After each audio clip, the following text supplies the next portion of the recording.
gue bisa menjadi lebih relate sama mungkin penonton-penonton kita yang baru mulai belajar invest di 2020. Kenapa? Karena itu ketika kita invest apapun itu langsung naik cepat kosong. Mulai kelihatan nih 2024. Nih ombaknya udah mulai turun nih. Ombak udah mulai turun, kelihatan yang telanjang ya. Itu dia. Hoki-hoki kelihatan. Oke, mau masuk pas Santa Claus Rally mana? Bahkan nih. Jadi I think kita sebagai investor itu kayak harus either robot apa nggak psikopat gitu. Crash kita nggak bisa prediksi, recover juga nggak bisa prediksi. Itu seperti pencuri di malam hari. Ini gimana ngelihat kayak gini nih? Apakah kita harus stay cash dulu? Apakah kita mending tunggu pecah dulu baru masuk?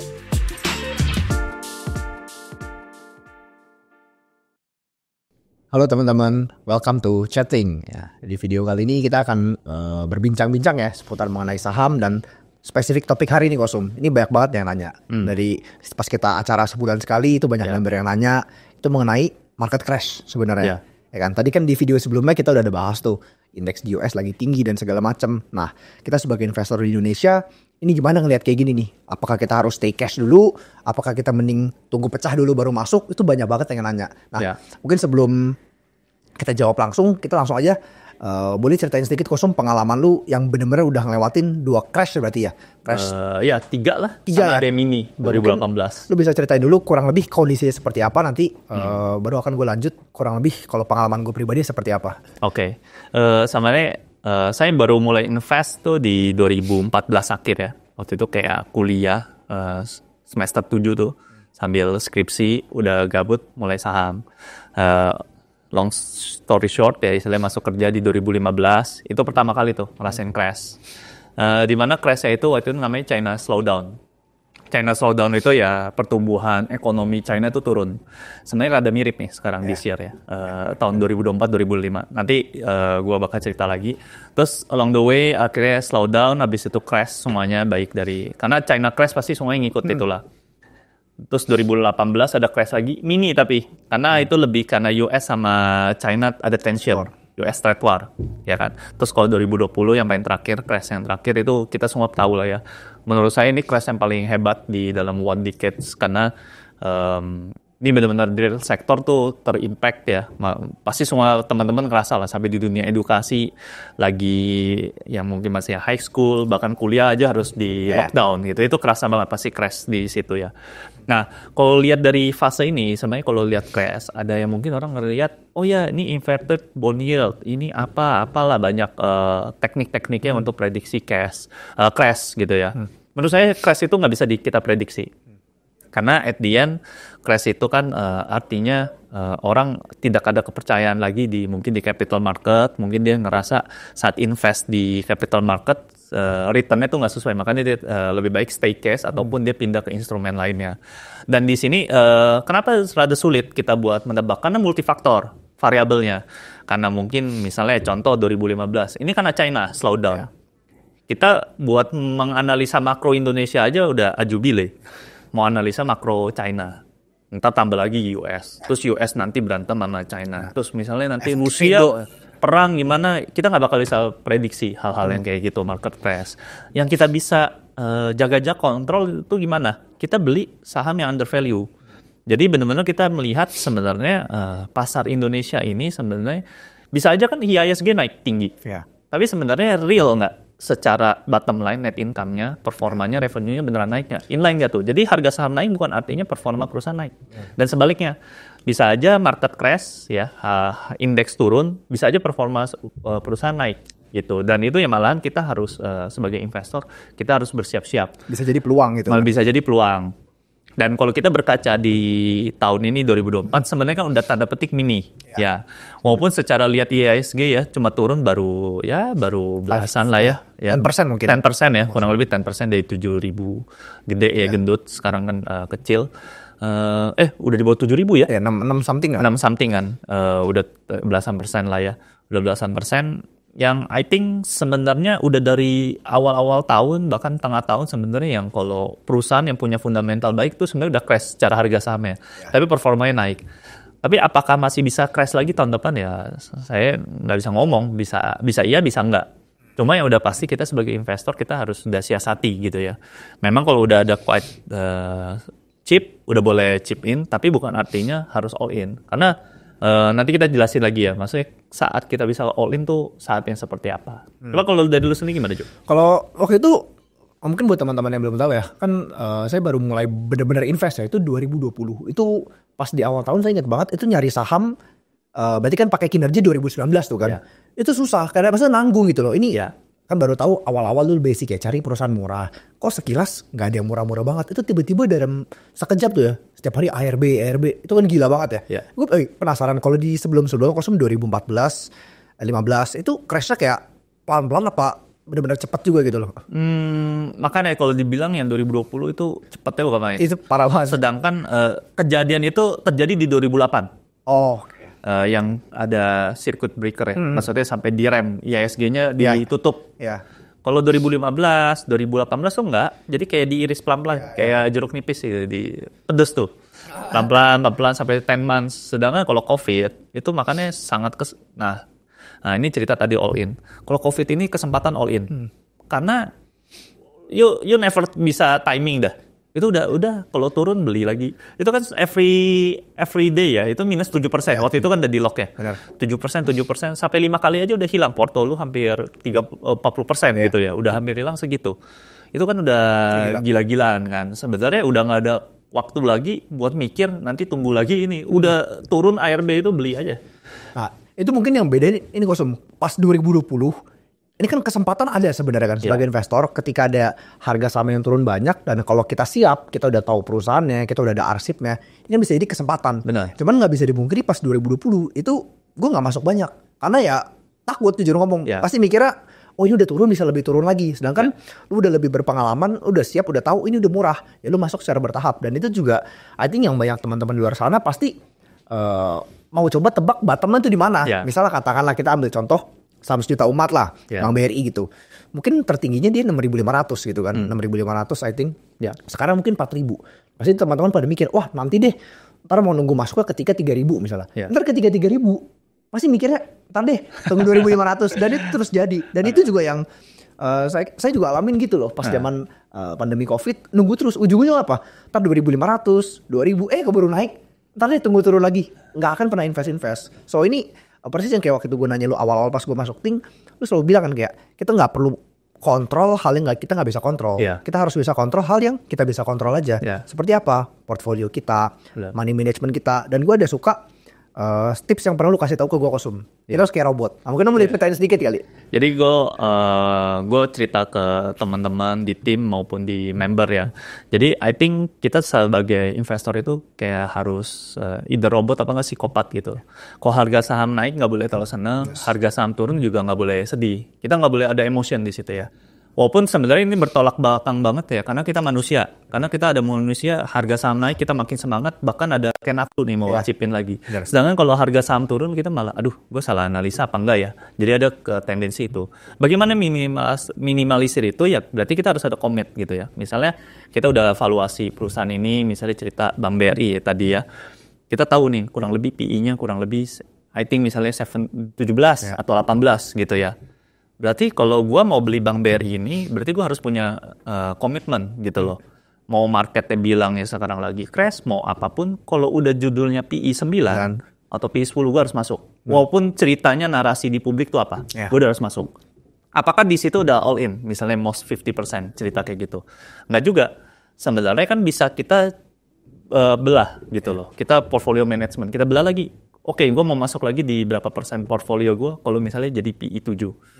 Nanti baru all in misalnya PI 4 dengan kondisi misalnya bisnis tetap sama ya, dan kita prediksi maksudnya kalau memang bisnisnya ini as is, nggak ada perubahan, nggak ada politik yang merubah BRI ini jadi yang fundamentalnya berbeda ya. Jadi kalau kita udah punya komitmen kayak seperti ini, kita tuh nggak bisa gampang dibawa narasi. Mau siapa yang bikin reportnya bilang, oh ini target price segini, atau target price-nya di bawah, kita doesn't care. Malah saya waktu itu share ke Joe, gue malah makin senang kalau ada orang tebar fear. Oh iya.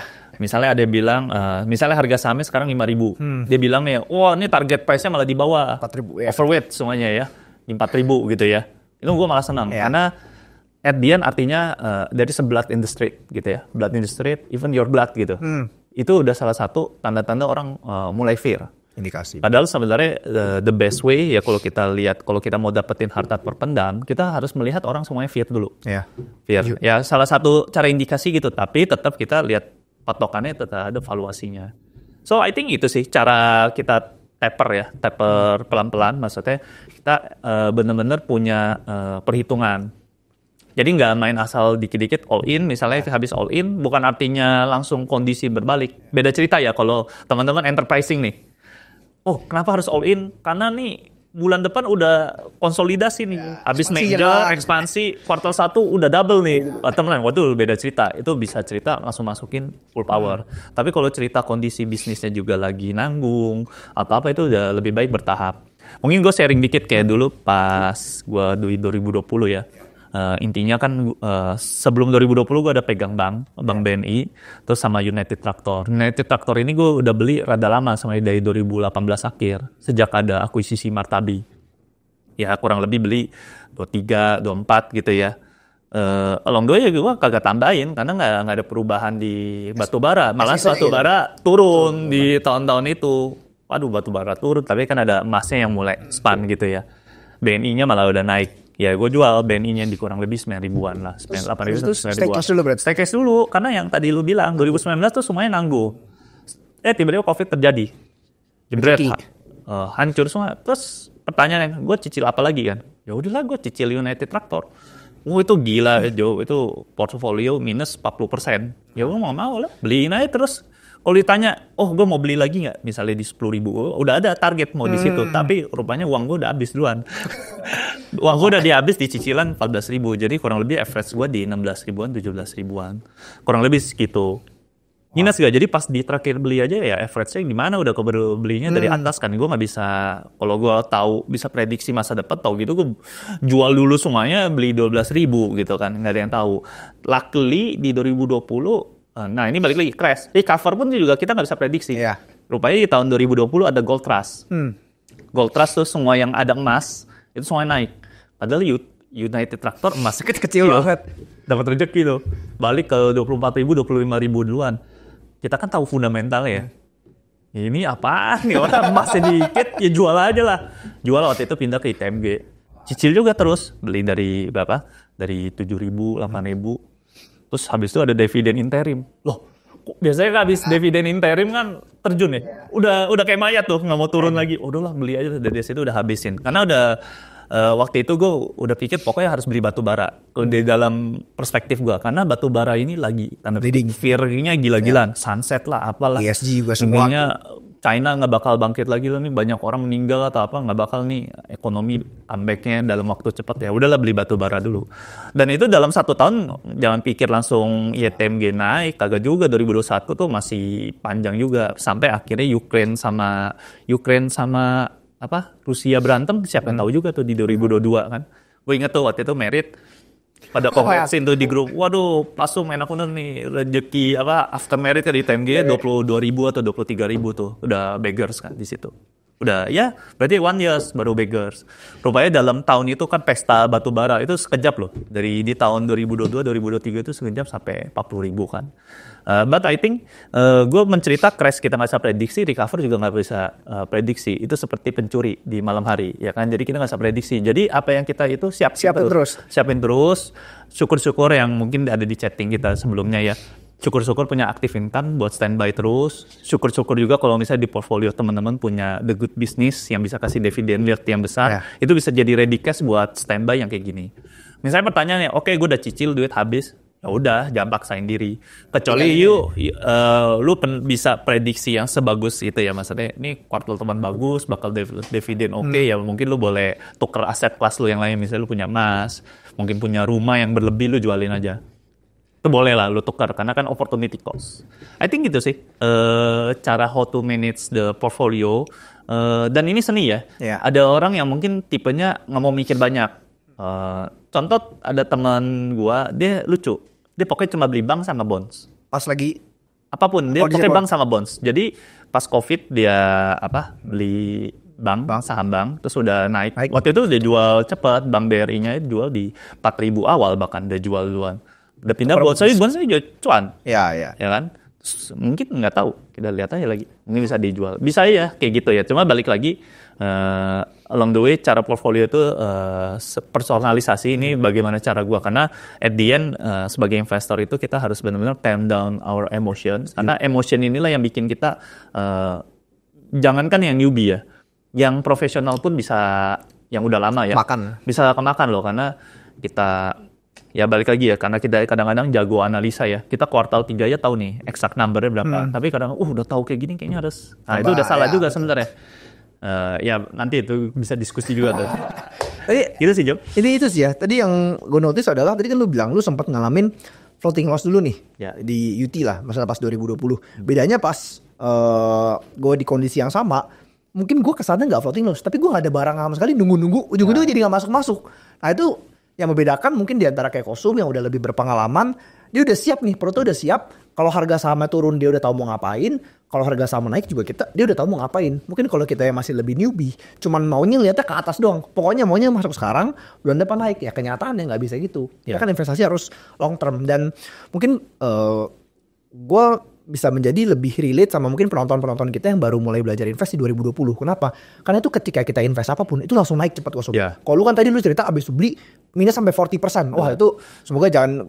Kalau dibanding misalnya orang yang start 2020 dengan CAGR-nya misalnya gue yang mungkin dari ini ya, mereka mungkin kalau dengan cut time frame cuma 1, 2, 3 tahun itu pasti performa CAGR-nya lebih bagus. Karena kan dari bottom banget gitu ya, kan. Tapi mulai kelihatan nih 2024 ini ombaknya udah mulai turun nih, ombak udah mulai turun, kelihatan yang telanjang ya, itu dia. hoki-hoki kelihatan.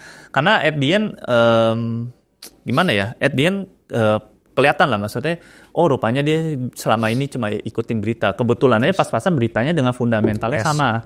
Kalau sekarang kan kondisi mix nih. Ada yang optimis, ada yang enggak. Nah, jadi orang pasti kelihatan yang sebenarnya dia sebenarnya benar-benar punya conviction terhadap sahamnya apa enggak. Benar-benar analisa apa enggak. Itu sebenarnya kelihatan sekali. Jadi ya kita kalau sekarang mungkin ada yang beberapa orang, aduh tahun ini CAGR-nya not good nih. Ada yang malah terbalik, bagus banget. Itu ya maksudnya kelihatan. Mungkin yang not good ini mungkin satu sisi ya. Dia pas ada ya cerita ya, ada yang jual Indofood malah pas lagi bawa-bawanya gitu. Padahal udah beli dari tahun lalu 2023, yang dimana maksudnya kan emang harganya murah sekali ya. Pas karena nggak sabar malah di tahun ini pas ada kursi itu 16.000 sampai 6.000 malah dijual. Padahal tinggal sabar aja 3 bulan lagi naik 40% loh dari 6.000 sampai sekarang aja masih 7.700. Maksudnya maksudnya you can predict the market price. Sekarang emang kurs IDR berapa? Sekarang 16.000 juga kok. Karena harga saham Indofood juga sama. Jadi you can never predict lah di situ. Ya kita sendirilah Jo. Indah kiat lah, kuartal 3 bagus, yang last berapa tahun harga saham naik, enggak juga. Jadi tinggal masalahnya kita mau sabar nggak. Cuma ya balik lagi ntar strategi portfolio, oke, untuk saham yang seperti ini yang dividennya kurang mungkin alokasinya kita alokasinya balik lagi ya, ada yang suka ada yang nggak suka. Kalau yang nggak gitu suka ya udahlah dikecilin atau apa. Balik lagi banyak hal yang sebenarnya kita harus pinpoint ya. Terus satu hal juga yang gue rasa bisa sangat membantu ya mungkin teman-teman yang masih baru, kita harus tahu bahwa dalam proses investasi ini itu bukan artinya semakin banyak kita melakukan suatu hal itu semakin bagus dari sana. Malah bisa kebalik, semakin kita nggak ngapa-ngapain itu semakin bagus. Mungkin beda kalau kita sama usaha ya. Semakin banyak kita nyari klien, nyari barang baru, masukin ke toko-toko, chance-nya kan lebih besar. Ya kalau investasi, mungkin kita cari saham nih. Ketika kita ketemu, let's say satu saham yang sama-sama Indofood atau sama-sama Bank BRI, you name it. Tapi dengan mental yang beda, kesiapan yang beda, kesabaran yang beda, itu hasil bisa beda jauh banget. Jauh. Satu yang beli jualin 6.000, satu jualin 8.000, cuma nunggu setahun lebih, difference-nya 40%. Iya kan? Dan itu juga gue ngerasain banget selama perjalanan gue, yang gue share di annual conference ya. Mungkin teman-teman member yang udah sempat dengar pasti udah tahu. Pas awal-awal itu kan invest 2020. Itu apapun tuh beli tuh all in naik. Nah, ketika 2023, 2024 itu benar yang lu bilang, udah mulai berasa. Wah, kok strateginya dalam tanda kutip kok nggak works nih. Rupanya ya memang itu hoki, ada faktor hoki. 2020 kan beli apapun naik. Dan rupanya pas semakin banyak belajar juga tahu portfolio management itu penting banget. Jadi saham yang sama, seyakin-yakinnya kita satu saham ini kerja bagus, nggak ada jaminan harga saham bakal naik dalam jangka pendek. Tetap harus fokus jangka panjang, ya kan. Jadi maka itu pentingnya kita punya alokasi portfolio di mana kita udah siap dua arah lah yang kita bilang. Kalau dia turun kita tahu mau ngapain, kalau dia naik kita tahu mau ngapain. Bukan cuman beli all in harapnya dia naik. Nah itu kalau dengan gitu kan yang kita bilang, kita tahu kuartal depan naik rasanya nambah. Nah itu biasanya udah bias tuh gitu. Iya benar. Iya kan. Sebenarnya balik lagi ya, kalau gue perhatiin ya, mungkin yang bedain yang udah jam terbang tinggi sama enggak ya. Yang jam terbang tinggi tuh terkadang malahan gini, yang jam terbangnya baru biasanya malah lebih berani all in. Ya. Sedangkan kalau yang jam terbangnya panjang, dia tuh sebenarnya lebih istilahnya lebih picky. Terus yang kedua, kadang ya udah 50% portfolio gue nanti naik, kalau gue nggak dapat barang di bawah ya udah. Nah. Lebih maksudnya bisa lebih oke. Ya udah kayak bersyukur aja gitu loh. Dan I think ini gue juga makin belajar ya, ini cerita di 2020 gue satu sisi misalnya melihat Occidental Petroleum karena gue juga ada taruh di situ pas 2020 PI 2 itu very no brainer. Cuma kalau gue lihat Warren Buffett udah beli Occidental Petroleum dari 2018 akhir. Waktu itu butuh uang Occidental buat beli Anadarko, intinya ngebidding lawan Chevron, belinya kemahalan sampai unstable lah the financial, jadi butuh Warren Buffett to chip in di preferred share ya. Enak loh. Nah, di US itu enak bisa preferred share, jadi punya saham tapi bisa dijanjin kayak bagi dividennya komit 8%. Singkat cerita kan dia udah beli saham dari 2018 tuh Occidental. 2020 market crash dia nggak langsung beli loh Occidental ya. Tetap lagi cash-nya dulu, tunggu oil price-nya turn around dulu lah. Karena kan kondisi market waktu itu enggak ini. Baru sampai sekarang baru pas udah kondisi turn around dia baru chip in. Jadi bukannya Warren Buffett pun juga enggak. Jadi dia chip in itu bukan timing the market, tapi dia lihat kondisi bisnis udah membaik apa enggak. Jadi kalau kita sendiri misalnya contoh tadi kan udah bahas Bank BRI. Sekarang mungkin kita lihat NPL mulai naik. Ya bisa juga strategi kita bukan masalah harga pasti, tentu beli harga murah. Bisa juga kita tunggu bomnya meledak dulu. Intinya tunggu kejelasan. Bisa juga misalnya contoh ada teman-teman nanya, misalnya PGN gimana? Kan ada kasus Gunvor sama kepastian harga gas industri. Naik apa enggak? Kalau mau pasti, tunggu ininya dapat kepastian dulu. Kalau misalnya amit-amit harga gas industri ditahan lagi $6 per MMBTU, berarti ya gini-gini aja. Tapi kalau misalnya tiba-tiba dibuka, ya udah nggak apa-apa. Mungkin teman-teman nggak bisa dapat harga 1.500 lagi, tapi nggak apa-apa. 2.000 masih murah juga kok. Dengan kalau misalnya itunya di unlock ya. Jadi terkadang kita harus lihat key variables dari di bisnisnya ini per unlock dulu. Jadi hati-hati kita menggunakan asumsi nanti jadi wishful thinking. Yang ini gue perhatiin banyak orang, gue udah chip in kayak gini, ini harusnya bisa kayak gini, nanti harganya berapa. Dan ini memang untuk yang defensive investor itu kan nggak bisa follow yang kayak gini. Ini yang di level enterprising, makanya yang lebih istilahnya jam terbang harus tinggi. Jadi di follow ceritanya. Jadi jangan dipikir habis invest ceritanya pasti akan selalu inline dengan pikiran kalian, belum tentu. Ya banyak macam lah. Misalnya contoh kayak dulu kita WIM ya. Kan emang bagus nih kuartal, tapi pas terakhir kuartal last year yang terakhir kan jeblok, ya kan. Artinya kan nggak selalu tiap kuartal bisa sama tarik lurus sama terus. Itu yang harus follow terus. Yang I think buat kita sebagai investor itu penting. Dan ini bisa kita strategikan dengan baik dengan portfolionya kita sendiri. Jadi kita key-nya itu bukan masalah timing di waktunya. Oke, mau masuk pas Santa Claus Rally mana? Makan nih. Santa Claus itu warna merah. Ya. Bukan hijau warna merah. Ya, kan? Bisa juga ada yang bilang, gue baru mau masuknya pas Mei misalnya. Itu nggak bisa lah. Kayak gitu-gitu kalau kalian trying to timing seperti itu akan susah sih, kalian tuh akan mix ya.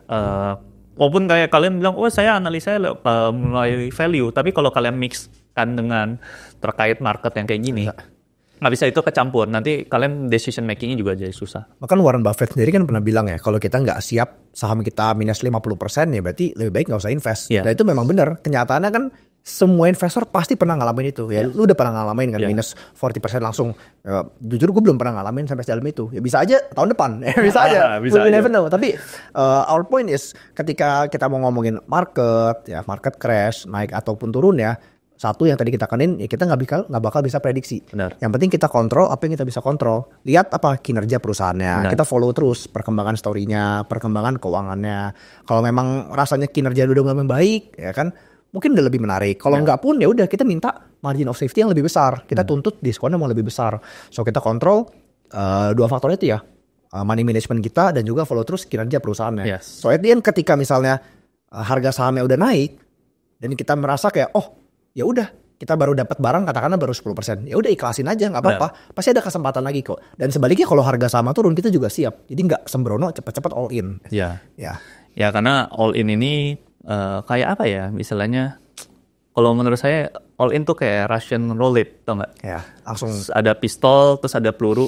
Kadang-kadang bisa ya pas momentumnya lagi pas, mungkin lu langsung double cepet, tapi bisa juga zong kena tembak pistolnya sendiri di ya kepala kalian gitu. Jadi lebih baik kita lebih baik safe dan sorry ya. Maksudnya kita lebih ya atur manajemen gitu ya. Nggak, ya memang CAGR bisa kalah ya dengan orang yang all in terus kadang-kadang lagi hoki banget ya, bisa berkali 1, 2, 3, 4 semuanya jebret double gitu. Tapi I think nggak akan selalu seperti itu. Lebih baik kita atur portfolionya.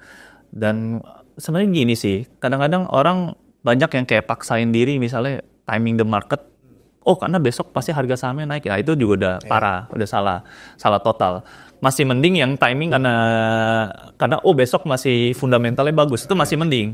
Walaupun itu juga sebenarnya salah sih, karena masih ada ekspektasi harganya saham naik. Tapi yang benar-benar lihat oh ini pasti mantul nih apa, wah itu udah susah sih. Kalau kayak gitu, I think sih nggak gimana ya. Kadang-kadang kalau kayak gitu kita tercampur dengan yang cara-cara seperti itu, nanti cara melihat kita sebagai bisnis tuh bukan lihat sebagai bisnis lagi, tapi sebagai kayak ticker kita masuk gitu kan. Bukan bisa bilang investor kan artinya kita komit hidup dan mati kita terhadap perusahaan gitu kan. Ya kalau sebenarnya kita pilih-pilih ya, kalau udah mau mati ya kita kabur lah. Tapi kan itu yang key-nya kan. Tapi kalau kita cuma lihat oh lebih baik ini dulu, enggak ya. Nah cuma sekarang nih kondisi sekarang mungkin ada di chatting yang sebelumnya. Kalau kondisi sekarang memang nanggung. Kalau dibilang all in nggak bisa. Tapi kalau dibilang apakah udah harus masuk, udah harus masuk. Ada beberapa yang I think di Think ya. Kita sendiri pun juga udah ngajar di Think Last. Kita juga ada di bagian Think Dex. Kita ada beberapa yang harus kita follow dan lihat. Dan menurut kami sih itu sih udah harus sih. Udah harus cicil, tapi harus bertahap juga karena kita never know bisa crash apa enggak. But biasanya kalau ada crash yang besar sih kayak tahun 2021, 2022 biasanya kita call di Telegram. Ya, biasanya kalau ada dulu katanya kepercayaan orang lokal ya. Habis call ya di Telegram dadakan itu biasanya langsung market hijau. Tapi dulu, kalau sekarang belum ada dadakan lagi karena nggak ada crash yang menurut kami gede sih. Kayak kemarin ISG kan rontok banyak. Memang kan ada yang big bangs turun, tapi kan sebenarnya banyak yang akhirnya saham yang gitu bubble itu pecah pelan-pelan. Tapi belum semuanya pecah. Nanti lihat deh kalau yang itu ya semuanya pecah itu pasti crashnya lebih dalam. Ya itu sih. So I think teman-teman bisa dapat gambaran ya di kondisi sekarang. Teman-teman yang udah lihat video kita pasti udah tahu. Mungkin kita refer saham-saham apa aja itu udah menarik lah, at least untuk dicicil. Karena kenapa? Karena yang tadi kayak pembahasan saya dan Kosum, kita nggak akan pernah tahu di bottomnya kapan. So kalau memang udah dikasih murah, why not? Kita invest dulu sebagian, tapi juga jangan terbawa serakah kita nafsu. Oh ini all in udah murah, we never know. Karena kondisinya kan satu, kita belum menentu nih tahun depan gimana. Kita mau expect, yang kita dulu bilang sebelumnya, kita mau expect perusahaan bank growth 30%, 20%. Misalnya katakanlah BRI. Berarti kalau dia mau benar-benar profitnya ya, bukan harga saham ya. Profit growth 20-30%, itu kan berarti productivity, UMKM, segala macam harus grow another 20%. Sekarang siapa yang bisa grow 20-30% gitu kan dalam waktu 1 tahun ke depan? Maksudnya kan lebih least likely, size mereka memang besar. Ya so itu sih kita harus tetap siap siaga terus ya. Kalau naik kita tahu harus ngapain, turun juga kita tahu harus ngapain. So in any conditions kita selalu siap. Nah, itulah yang harus kita lebih siap lagi ya sebagai investor untuk minimize resiko. Jadi nggak cuma ngelihat ke atas mulu. Mungkin sekian ya teman-teman video dari kita mengenai pandangan soal market crash dan 2025. Kalau misalnya teman-teman ada pertanyaan bisa tulis di kolom komen dan juga bisa langsung aja diskusi bareng kita di video di Telegram onboarding group. Mumpung masih kita buka ya sebelum kita tutup. Nanti mungkin bentar lagi mau tutup sih. Oke, see you. Bye-bye. Bye.